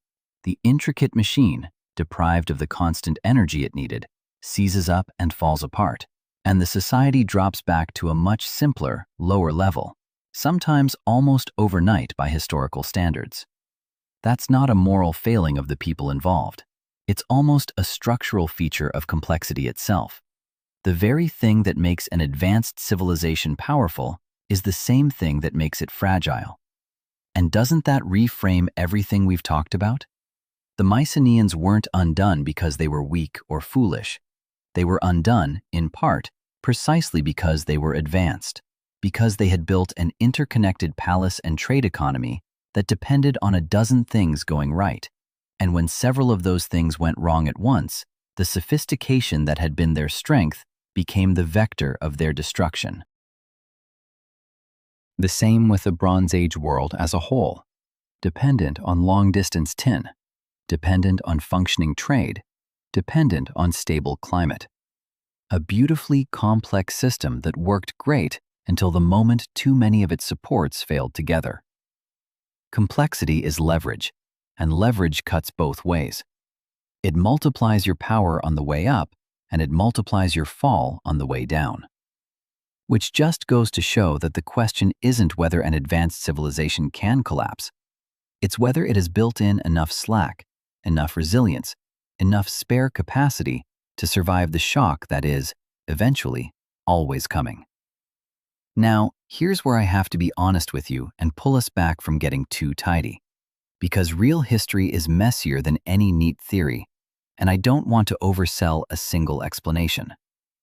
Not every collapse fits the same template. Some were fast, like the Bronze Age. Some were slow fades, like the Indus. Some were driven mostly by climate, some by disease, some by a tangle of internal and external pressures that we still argue about. Some civilizations that we say collapsed didn't fully disappear so much as transform, their people surviving and reorganizing into something new, even if the old, grand form was lost. The Maya, for instance, are often cited as a great collapse, those magnificent classic Maya cities in the lowlands, with their towering pyramids and their sophisticated writing, which, by the way, we can read, and their incredibly precise calendars and astronomy. Those cities were largely abandoned in the centuries around 800 to 900 CE, in what's called the classic Maya collapse, and drought. Again, drought is a leading suspect. But here's the nuance. The Maya people did not vanish. They're still here. There are millions of Maya people alive today, speaking Mayan languages in Mexico and Guatemala and beyond. What collapsed was a particular political and urban order, the great lowland cities and the divine kingships that ran them. The people endured. The civilization in its classic form did not. And that distinction matters because it cuts against the most melodramatic version of the collapse story, the idea that a whole people just blinks out of existence. Usually, that's not quite what happens. Usually, the people survive, in reduced numbers, scattered or transformed. And what really dies is the complex order, the cities, the writing, the central authority, the high culture, the memory. The Greeks survived the Bronze Age collapse. There were still Greeks. They just lost their palaces and their writing and most of their numbers and entered a dark age. The Indus people survived. They dispersed eastward, and their descendants are part of the great tapestry of South Asia. But the Harappan urban civilization, with its planned cities and its script, was gone. So the light bulb metaphor needs a small refinement. It's not that the people get switched off, usually. It's that the high, bright, complex glow of the civilization dims down to a faint ember, the ember of survival, of scattered communities holding on, and the brilliant structure that once burned so brightly is lost, often along with the memory that it ever shone at all. But, and here's the thing, that refinement actually makes it more sobering, not less. Because it means collapse isn't some rare, exotic event that wipes a people off the map. It's a recurring, almost normal transition, where complex orders repeatedly rise and then come apart, while the people stumble on into a diminished, simplified existence and slowly forget the height they fell from.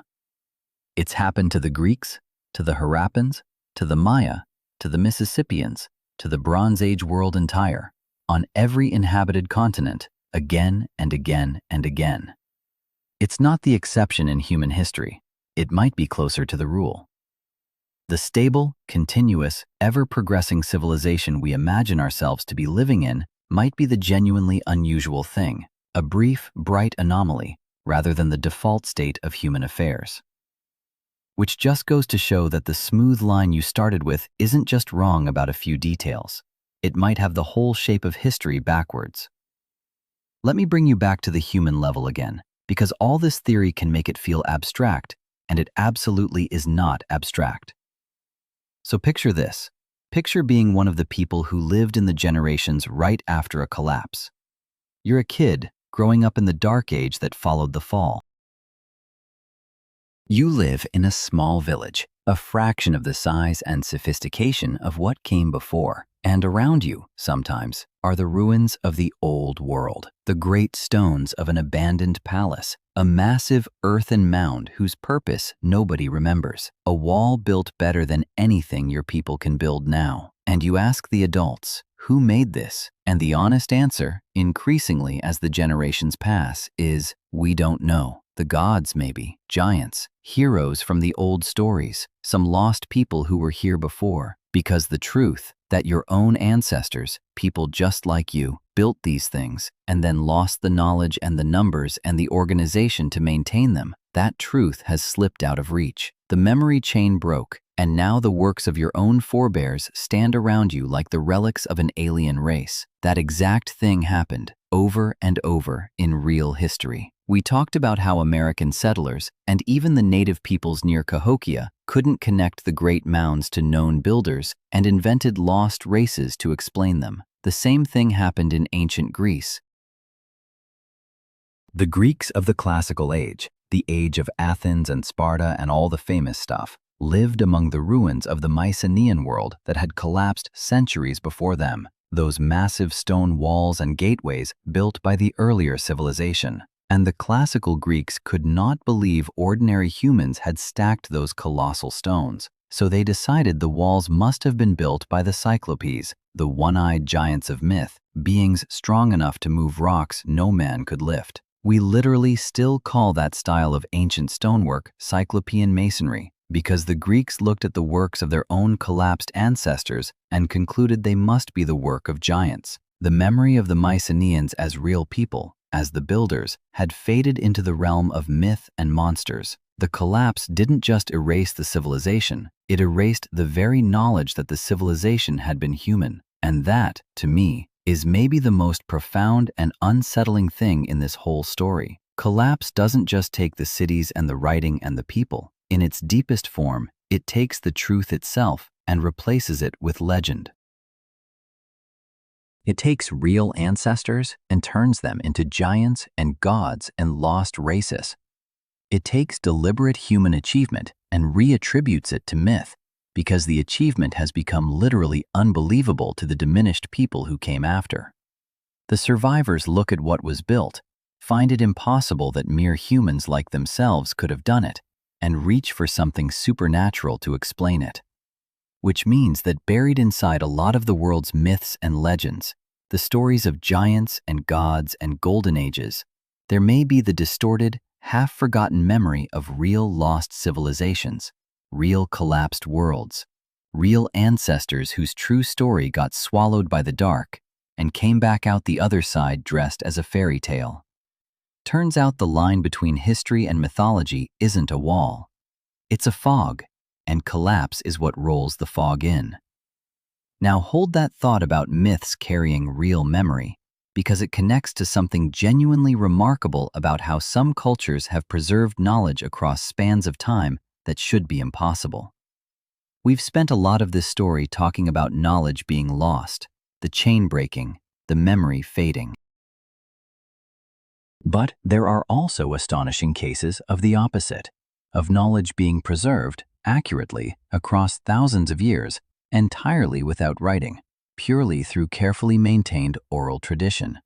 And the best documented examples come from the Aboriginal peoples of Australia, who have what may be the oldest continuous living cultures on Earth, stretching back tens of thousands of years. Here's the jaw-dropping part.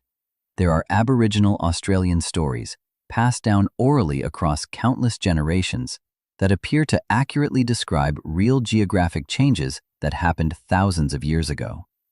Researchers have studied stories from coastal communities all around Australia that tell of a time when the coastline was further out, when places that are now underwater, now sea, were once dry land where people walked and hunted, and how the waters rose and drowned that land. And here's the thing, that actually happened.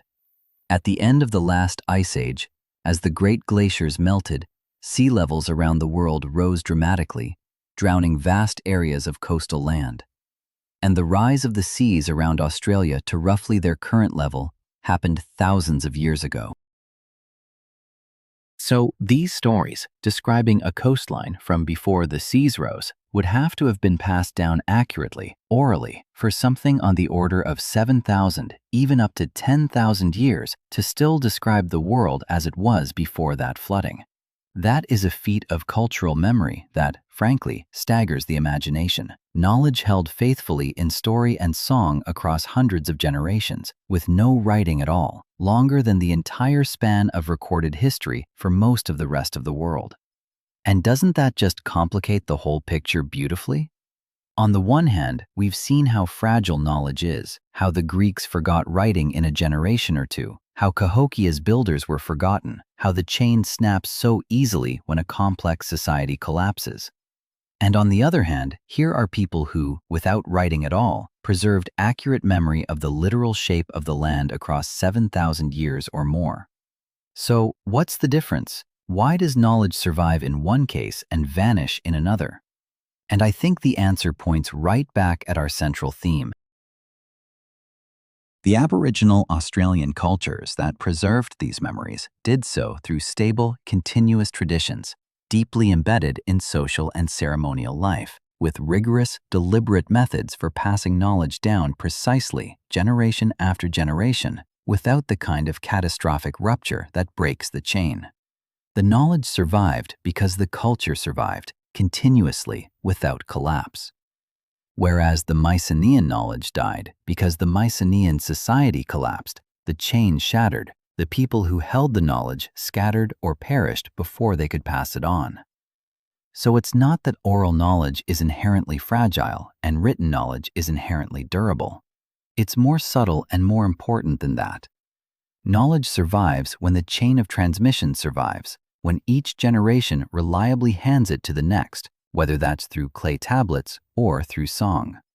And knowledge dies when that chain is broken, by collapse, by catastrophe, by the scattering of the people who carry it, regardless of whether it was written or spoken.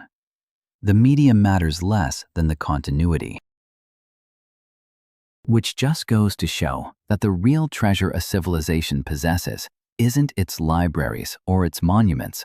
It's the unbroken thread connecting one generation to the next, the living chain of teaching and remembering.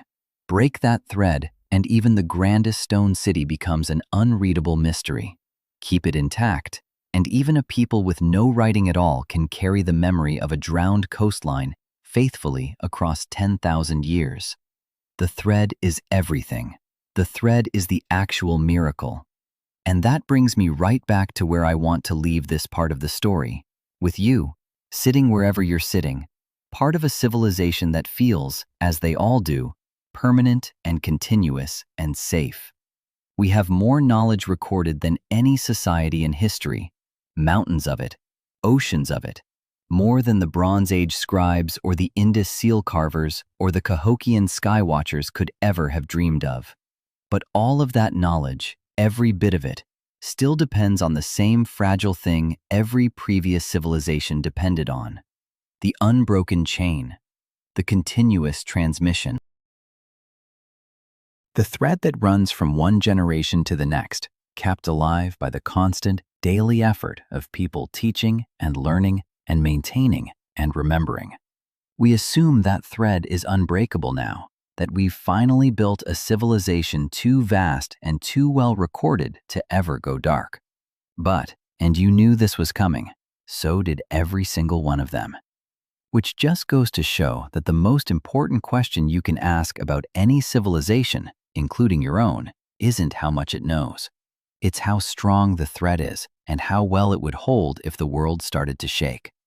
Okay, so I want to come back to Göbekli Tepe one final time, because we've been talking a lot about endings, about collapse and forgetting, and I think it's worth ending the way humanity actually began, with that astonishing sight in Turkey and squeezing every last drop of wonder out of it. Because here's a thought that I genuinely can't shake. Those hunter-gatherers, 11,600 years ago, who quarried multi-ton pillars with stone tools and carved foxes and snakes and vultures into them and raised them into great circles, they were us. Same brains, same hands. Same hopes and fears and need for meaning. They weren't some lesser, more primitive version of humanity stumbling toward the light. They were fully, completely human, as smart and as capable and as ambitious as anyone alive today, doing something monumental with almost nothing, before farming, before pottery, before the wheel, before writing, before any of the things we tell ourselves are the prerequisites for greatness. and that should permanently change how you picture the deep past. When you imagine a hunter-gatherer, you probably picture someone scraping by, day to day. No time for anything but survival. Certainly no time for cathedrals. Göbekli Tepe says, no. These people had a vision. They had organization. They could coordinate the labor of hundreds, maybe gather people from a wide region, feed them, house them, direct them toward a shared monumental purpose that had nothing to do with mere survival and everything to do with meaning, with the sacred, with whatever it was they believed deeply enough to move mountains of stone for. The drive to build something greater than yourself, to gather and cooperate around a shared belief, that drive is not a product of civilization. It looks like it might be one of the things that produced civilization. The temple before the town, the belief before the bureaucracy. The cathedral, in a sense, came first, and then they buried it. I keep coming back to that because it's such a strange and beautiful and human thing to do. They took this extraordinary thing they had built over generations, and at some point they deliberately filled it in with earth and walked away. We don't know why. Maybe the world was changing around them. Maybe farming was taking hold and the old way of life and the old beliefs were passing. Maybe it was a deliberate act of closing a sacred chapter, of putting something to rest with honor. But the effect across 11,500 years was preservation. By burying it, they saved it. They sealed it away from erosion and weathering and looting, and they handed it, completely by accident, across more than 11 millennia, to us, the people who would dig it up in the 1990s and have our entire understanding of our origins turned upside down. The very act of ending it, of covering it over and forgetting it, is what allowed it to survive to be remembered again. There's a strange comfort in that, in the idea that something lost can be found again, that the dark isn't always permanent, that a buried truth can wait, patient and intact, for someone to come along and look with fresh eyes. And maybe that's the note of hope hiding inside this whole grim story of collapse and forgetting. Yes, civilizations fall. Yes, knowledge gets lost, writing dies, cities empty, populations crash, memory fades into myth. But not always forever.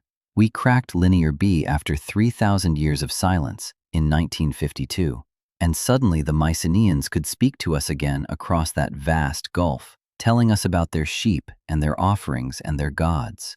We dug up Göbekli Tepe and recovered 11,000 years of forgotten human achievement. We read the climate in the mud and the caves and recovered the story of droughts that fell 3,000 years ago. We found a vegetable and a strand of DNA and recovered an ocean crossing the textbooks said never happened. The lost epic is not entirely lost, not anymore, because human curiosity, that same drive that built the temple before the town, keeps reaching back into the dark and dragging pieces of it back into the light. We forget, yes, but we also sometimes remember. And the remembering, the painstaking, brilliant, stubborn work of recovering what was lost, is one of the most quietly heroic things our species does. Now, let me gather all of this together, because we've traveled across thousands of years and most of the inhabited continents, and I want to make sure the big picture is burned into your mind before we part ways. We started with a promise that history isn't a continuous line, that entire advanced civilizations have vanished inside a single generation and gone completely dark, and that this is proof of how fragile complexity really is. And look at the evidence we've stacked up. Look at it all together. The Late Bronze Age collapse, around 1200 BCE, wiped out more than 40 cities in roughly 50 years, a single lifetime across the Eastern Mediterranean. Greece lost about 80% of its population and lost the very ability to write, and the script they lost, Linear B, stayed unreadable for 3,000 years until an amateur named Michael Ventris cracked it in 1952. and revealed it was an early form of Greek all along. An entire literate, interconnected, sophisticated world, the world of the Mycenaeans and the Hittites and the great trading cities, brought down by a cascade of drought and earthquake and migration, and the brittle failure of its own complex trade networks, with desperate peoples on the move, the so-called sea peoples, washing across the wreckage like the stampede after the lights went out. A whole age ended, and a dark age of silence and forgetting in its place, so complete that later Greeks looked at the ruins their own ancestors built and decided giants must have made them.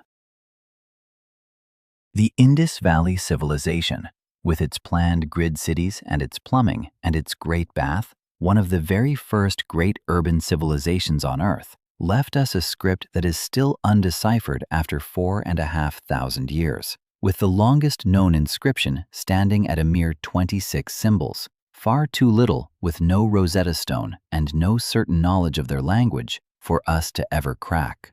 1 million people or more, anonymous to us, their kings unnamed, their gods unknown, their identities sealed into clay we cannot read. Their great cities slowly emptied as the monsoons weakened and the rivers shifted, and the water that built them dwindled away.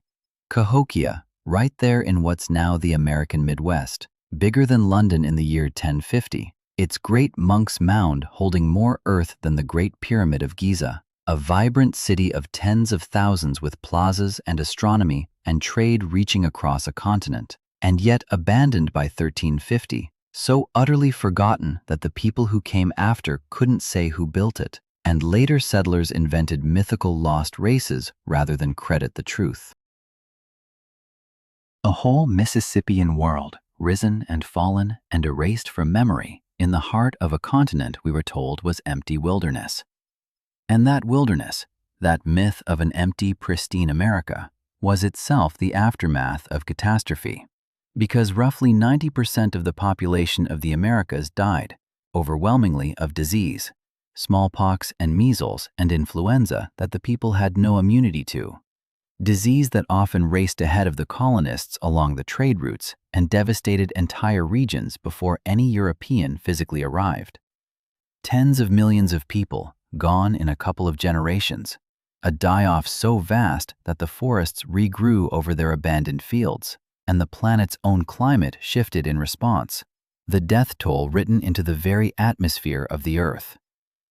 Göbekli Tepe, 11,600 years old, monumental architecture raised by hunter-gatherers before farming, before pottery, before the wheel, a discovery that flipped the entire story of how civilization began and suggested that the impulse to gather and build and believe might have come first, might have been the thing that drove us to settle down and farm rather than the other way around. Buried by its own makers, lost for over 11 millennia, and recovered only in recent decades to rewrite our origins. And the sweet potato, that humble root, native to the Americas yet grown across the islands of Polynesia before any European could have carried it there, backed up by DNA evidence of genetic mixing between Polynesians and South Americans around 1200 CE, proving that the greatest navigators in human history crossed the largest ocean on Earth and made contact with another world, an ocean crossing the textbooks swore never happened, dismissed for decades because we couldn't bring ourselves to believe non-literate islanders could be master explorers. We were wrong. We were wrong about that, and about Cahokia, and about Göbekli Tepe, and about so much of it, and we were wrong in the same direction every single time. We thought too small. We assumed the past was simpler and lesser and more limited than it actually was, and reality kept turning out to be bigger, stranger, older, and more fragile than the comfortable story we told ourselves. So here's what I want you to actually take away from all of this, the thing underneath the facts. It's not just a collection of cool trivia about lost cities, though it is that. It's a fundamental correction to the way you instinctively understand time and progress and your own place in it. You live inside a civilization that feels, as every civilization has felt, permanent, solid, continuous. like the natural and obvious state of the world that could surely never be any other way. You wake up and the systems are running. The food is in the stores. The knowledge is in the network. The lights come on when you flip the switch. And it all feels as reliable and eternal as the ground under your feet. And every single person in every single one of these vanished worlds felt exactly the same way.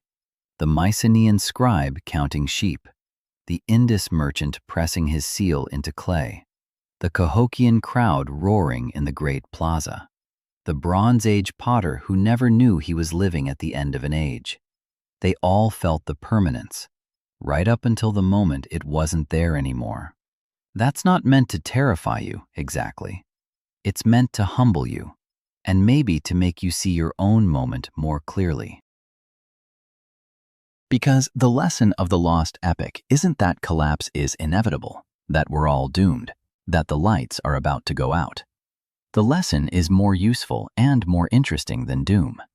It's that complexity is fragile, that it has to be actively maintained, that the unbroken thread of knowledge and cooperation and stable systems is the actual treasure, far more than any monument or library or device, and that the thread can break, and has broken, again and again, on every continent, across every age. The civilizations that lasted, that carried memory faithfully across thousands of years, the ones with the oldest continuous cultures, did it not by being the biggest or the most advanced, but by keeping the thread intact, by reliably handing the knowledge and the values and the cooperation from one generation to the next without catastrophic rupture. Resilience, not just sophistication. Slack, not just power. The strength of the thread, not just the brightness of the bulb. And there's something genuinely empowering in seeing it that way. Because if collapse comes from complexity outrunning resilience, from systems with no slack getting hit by a shock they can't absorb, from the thread of transmission breaking, then those are things human beings can actually understand and pay attention to and work on. We are the first civilization in history that can look back across the whole record and see the pattern laid out plainly. See the Bronze Age and the Indus and Cahokia and the Maya and all the rest, and ask the obvious question, what did they have in common, and are we doing the same things? No previous civilization had that. The Mycenaeans couldn't study the collapse of some earlier world to warn themselves. The Cahokians had no archaeology of vanished cities to learn from. We do. We can read the climate in the mud, the die-offs in the atmosphere, the silences in the dark ages. We can crack the dead scripts and dig up the buried temples and recover the lost crossings. We are, in a very real sense, the generation that gets to read history's warning labels written in the rubble of everyone who came before. The only question is whether we bother to read them. And that's why I think this stuff matters. Why it's more than just a parade of astonishing facts to make you feel clever at a party. The lost epic is a mirror. Every vanished civilization is a version of the question, what makes a world endure and what makes it go dark? The Greeks who forgot how to write, the Indus people we can't name, the Cahokians we can't remember, the tens of millions of the Americas who fell to an invisible killer, the hunter-gatherers who built a temple and buried it and vanished into the deep past. They're not just dead strangers in the fog of time. They're us, in different costumes, in different ages, facing the same fundamental fragility we face, the fragility built into the very nature of complex human worlds. And they have something to tell us if we're willing to listen, which is, essentially, do not assume you are the exception. Do not mistake the feeling of permanence for actual permanence. Tend the thread, keep the slack. Remember that the brightest light is the one with the furthest to fall. So the next time someone tells you history is a straight line, a smooth and steady climb from the caveman to the smartphone, you'll know better. You'll know it's a flickering light bulb, a string of bright burning moments scattered across the dark, civilizations rising in places we forgot, and doing things we still struggle to explain, and going dark in ways that should make every one of us, sitting comfortably in our own oh-so-permanent world, just a little bit thoughtful. You'll know that whole advanced worlds have switched off inside a single generation, taking their cities and their writing and their very memory of themselves into the dark, sometimes for 3,000 years, sometimes forever. And you'll know that the line between history and myth, between a real ancestor and a legendary giant, between a remembered truth and a forgotten one, is thinner and more fragile than any of us would like to believe. The past isn't a foundation we're safely standing on top of. It's a series of worlds that rose and shone and fell, most of which never imagined they could fall at all. And we're just the latest light in that long, flickering line, burning bright, feeling permanent, telling ourselves we're the one that lasts. Maybe we will be. The thread is in our hands now. More knowledge recorded than any people in history, and also more dependent on intricate, interconnected, fragile systems than any people in history. Both of those things are true at once. Which one wins out, the knowledge or the fragility, isn't written in the stars, or the stalagmites, or the bottom of any lake. It's up to whether we learn the one lesson the lost epoch has been trying to teach us across every ruined city and unreadable script and forgotten mound on Earth.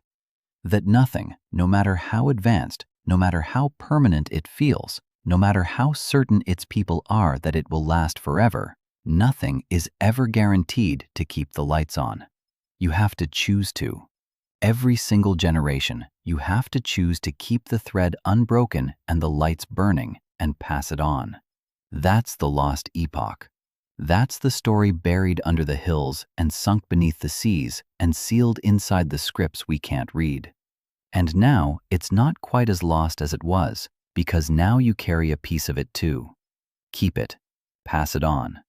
That, in the end, is the only thing that has ever kept any light from going out.